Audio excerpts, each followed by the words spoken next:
Reuters. Iranian President Hassan Rouhani said on Monday that the government would file a legal case in Iran against U.S. officials who imposed sanctions on the country as a precursor to action in international courts. Rouhani said in a speech broadcast live on state television that U.S.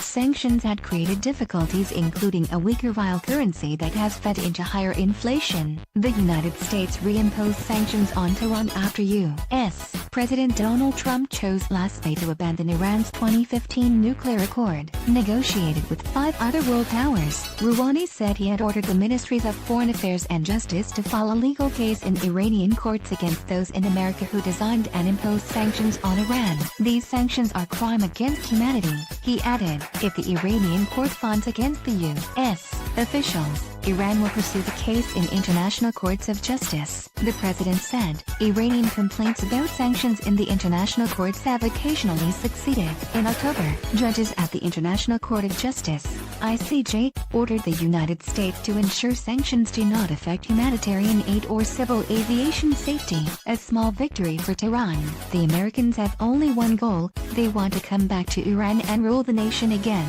Rouhani said, reiterating Tehran's view that U.S. sanctions are aimed at overthrowing the government and ushering in one more aligned with U.S.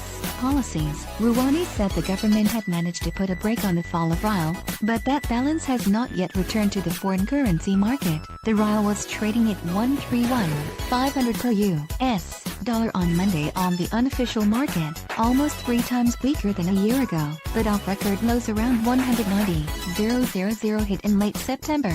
Iranian Central Bank Governor Abdel Nasser Hamadi also accused Secretary of State Mike Pompeo and other U.S. officials on Monday of waging a psychological war to stir panic in the currency market. Hamadi was quoted as saying by state media that the central bank is in full control of the market. The U.S. sanctions permit trade in humanitarian goods such as food and pharmaceuticals, but measures imposed on banks and trade restrictions could make such items more expensive as well as more difficult to pay for, Trump said when he pulled out of the landmark 2015 deal that lifted international sanctions against Iran in exchange for restrictions on its atomic activity that it failed to rein in Iran's missile program or curb its regional meddling.